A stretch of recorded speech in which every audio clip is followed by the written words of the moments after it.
So the first to read will be Nadia Kosarevich, and we kindly ask our students to also mention which city they are from and which city they were perhaps writing about. So Nadia, the floor is yours.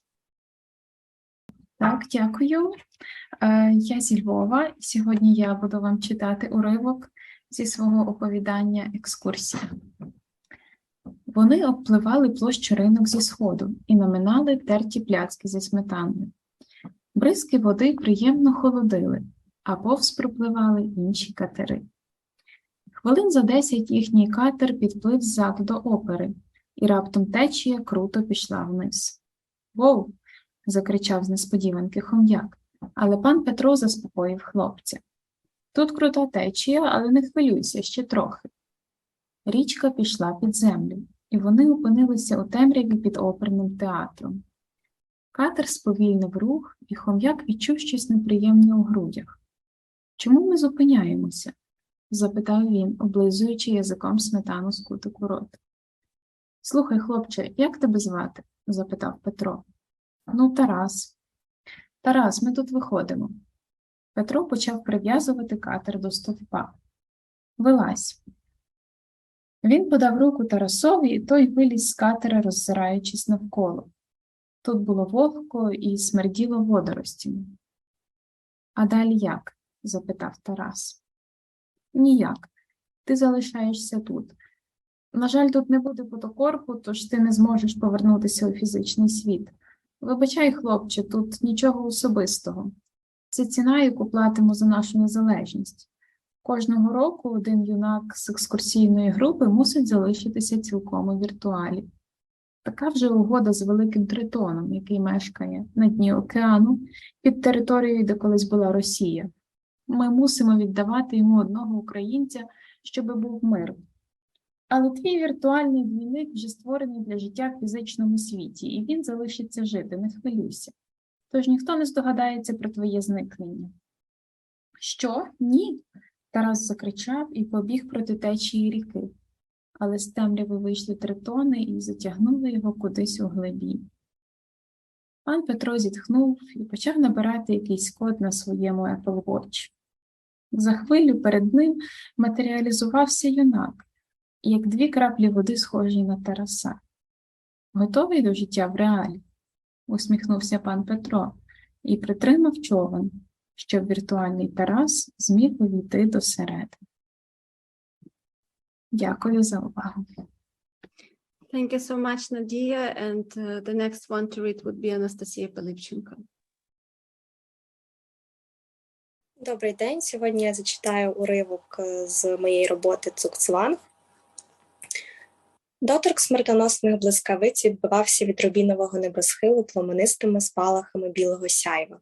Вони виникали нізвідки, віщуючи про тимчасове владарювання зловісних гроз. Під архаїчний рев оглушливих громовиць розжарені піски зливалися в язичницькому танку з дикими степовими вітрами. Ця моторошна титанічна похідь несла людині смерть, змушувала її ховатися, подібно до ницого зачумленого щура. Золотистий пісок заскрипів на зубах Максима. Раніше він би поспішив натягнути до рота поношений респіратор, але сьогодні лишень глибоко вдихнув та затримав дихання. Його самотня постать застигла непорушно, так ніби кожна клітина тіла поступово оберталася на мармур. Вуха заклало, він примружився. Серцебиття виявилося голоснішим за стогін вітру, тривожнішим за наближення піщаного вихору. Воно волало зупинити цю шалену витівку, підкласти спробу самозгуби. Максим подумки розрахував, коли саме пісок накриє його та приготувався глибоко вдихнути. 3, 2. Важкі солоні краплини омили рум'яне лице. Злива сполохала пристрасних коханців та перервала смертельний танок. Вона спалохала смерть. 1. Ще ніколи йому так не хотілося пити, як зараз. Бурштинові очі ліниво обвели напівтемну кімнату. Він підвівся, скидаючи з ніг над тонку, але до біса теплу смарт-ковдру. Вже йшов другий день, як Максим погодився стати мешканцем Прилук. Під дією сигарет він нарешті відчував себе розслабленим, швидко засинав. Щоправда, звикнути до міста все одно не вдавалося. Спогади про світ за межами купола прорвалися у сни піщаними вихорами-жахіттями. Скільки б не курив, йому не приборкати безсоння. Змочивши вуста, він вирішив, що найкращим рішенням буде прогулятися. Батьків годинник з облізлим шкіряним ремінцем показував 9 вечора. Він ще має час. А втім, йому нікуди поспішати. Дякую. Thank you so much. And the next one to read is Катерина Гнедина. Добрий вечір, мене звати Гнедіна Катерина. Я буду читати уривок з оповідання у пошуках вкраденого майбутнього. Нарешті потяг прибув. На вокзалі було затишно, пахло кавою, майстрині продавали чернігівські сувеніри та зроблені власноруч свічки. Зовсім інакше, ніж було в той день, коли Ріна тікала з міста під звуки обстрілів. На виході з вокзалу Ріну зустрів таксист у кришталево-білому костюмі. Колір наче підкреслював ту чистоту та силу духу, завдяки яким місто встояло, та завдяки яким ми перемогли. Сміх молоді, широкі вулиці, усипані кафе та ліхтарями, музичні фонтани, пахучі квіти, медовий аромат, яких заповнював увесь простір. Високі дерева, чиї крони рятували від спеки, та магічна атмосфера. Лавандовий острів у центрі міста. Стародавні храми і фортеці торкалися неба, а залізні козацькі пушки дивилися кудись далеко за обрій, додаючи місту особливої величі. Неповторна суміш минулого та сучасного, містичного та пізнаного, рідного та абсолютно нового. Таким Ріна бачила рідний Чернігів. Поки вона роздивлялася риси обличчя міста, Амелія з захопливим поглядом дивилася на рожево-волосу дівчину, яка принеслася на скутері повз таксі. Татуювання, великі навушники, висока майстерність маневрувати повз пішоходів, одяг у стилі стімпанк. Зайшовши до квартири, перше, що вони побачили, був календар у майже прозорому, тонкому павутинні, на якому застигла та сама дата – 23 лютого 2022 року. На сторінці календарю була намальована білява дівчинка з зеленими очима, яка тримала у руках цілий всесвіт, рятуючи його. Той календар – єдиний, що залишилося незмінним та назавжди закарбувалося у пам'яті Ріни. Тендітна ручка Амелії перегорнула цю сторінку минулого, щоб розпочати нову подорож разом з мамою. Подорож у майбутнє, яке хотіли вкрасти, але яке вдалося зберегти. Дякую. Thank you so much, Katerina. I would like to remind everyone to mention their home city as well. And the next one to read would be Yulia Vainova. Добрий день, моє ім'я Юлія, я з міста Лисичанська, і етюд, який я буду читати, саме про нього. За вікном пролетало місто. В очах його все було схоже на якусь несправну фотоплівку. Ось будинки, дерева, забори, люди, а між ними тут і там мелькали темні плями, пусті місця, яких не було раніше. Він намагався згадати, що ж там було, але неначе хтось пройшовся темною фарбою, кольору вугілля по його спогадам, що нічого не залишилося. Ні в реальності, ні в його пам'яті. Люди були такі ж самі, ось що було кумедно. Чи то хімічні елементи в його голові з'єдналися вже знайомим чином, чи йому просто примарилося, але ж він їх бачив. Колись давно, настільки давно, що навіть не пам'ятав до цього моменту. Життя робило те саме, що вміло, продовжувалось. Він вийшов в самому центрі міста, побажав таксисту всього найкращого і моторошно перевірив телефон. Але нових повідомлень від неї не було. Порахувавши в голові до 5, спочатку хотів рахувати до 3, але цього виявилось недостатньо. Він прибрав гаджет у боковий карман його рюкзаку і дозволив ногам самим нести його у знайомому напряму серед знов незнайомих доріг. Старі дороги було знищено, але місцеві знов знайшли нові. Не усі, одразу поправив себе він. Хтось і досі ходив по старим, незважаючи на те, що фактично це були просто камені на каменях, шматках асфальту і укупі з вічною грязюкою та пилом. Хотілося б пожартувати, що вони були такими завжди, але зараз такий жарт не оцінили. Минуле стало чимось сакральним, недоторканим. Ось такі дороги там не залишаються, вони просто стають неідеальним теперішнім. Люди співчуваючи дивилися йому вслід, коли розуміли, коли він де. Дякую. Thank you so much. Yes, and the next one to read would be Uliana Hlinchak. Thank you. My name is Juliana Hlinchak, and I am located in Toronto. This is the excerpt from Mother's Heart. On the 50th day of war, Lukian sent a text. We just finished the last delivery. I am going to Warsaw, Mom. We fly home together. I never heard from him or his friends again. Once his phone coordinates pointed to the far east of Russia, and then it disappeared for good. After a prolonged and painful search, some people were able to confirm that it was a mine that destroyed the truck which Lukian's group of volunteers drove. Better mine than Russian capture, better quick death than torture was my prayer for many years during the sleepless nights. Familiar smells greeted me as I turned the key to my parents' home in Lviv. 1 year after Lukian's disappearance, my father died, and a year after that, my mom. Since then, their house stayed empty for many years. I had to gather all my courage to visit the place of my childhood again. The house met me with familiar smells and sounds from the outside, the screeching of the streetcar turning on the hill of Lechakivska Street, the comforting noise of car tires on the cobblestone road, the bells of the cathedral that used to be a library warehouse during Soviet times and housed not only books but also a Soviet mine stuck in the wall. Inside the house, everything was as I remembered. Suddenly, I heard the distant sound of my father typing on his typewriter.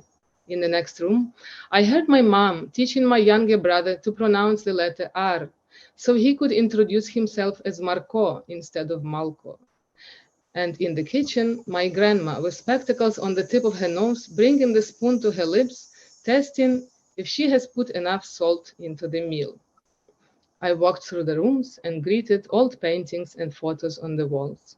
In the living room, on the antique furniture, I wrote 22 with my finger just to see how much dust collected over the years in this place abandoned by inhabitants and forgotten by God.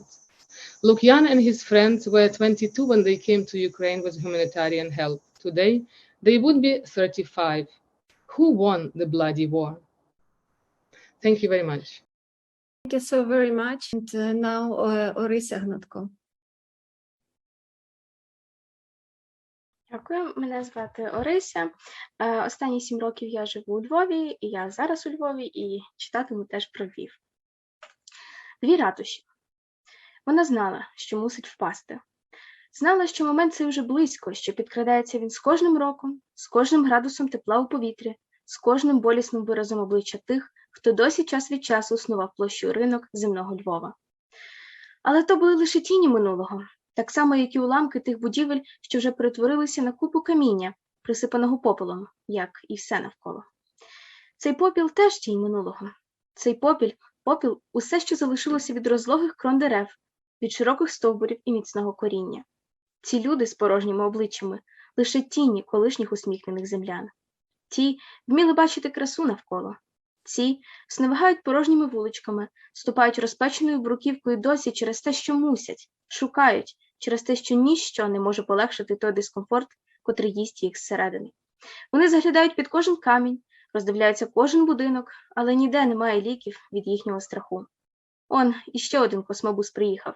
Може, цій дівчині вдасться вгамувати їхню потребу? Ні, лише на мить здалося. Її погляд не світився розумінням.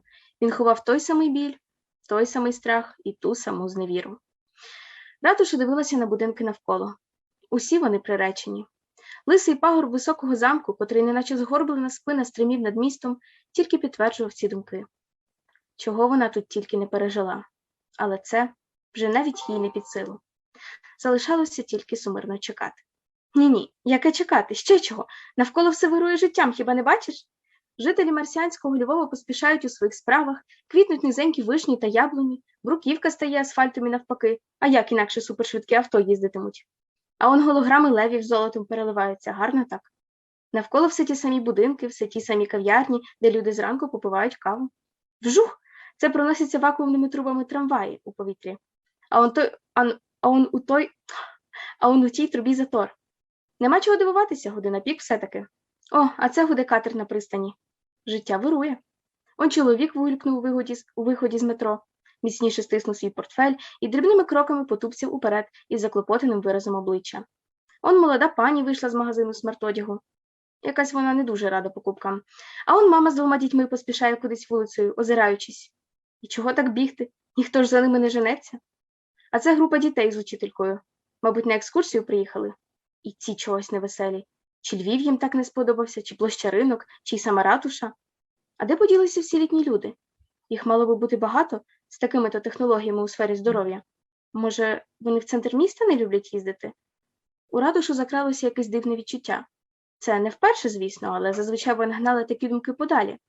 Цього разу, однак, зробити так було складніше. Чомусь ратуші на мить здалося, але що за дурниця? З якого це дива одного дня вона мусить упасти? Дякую.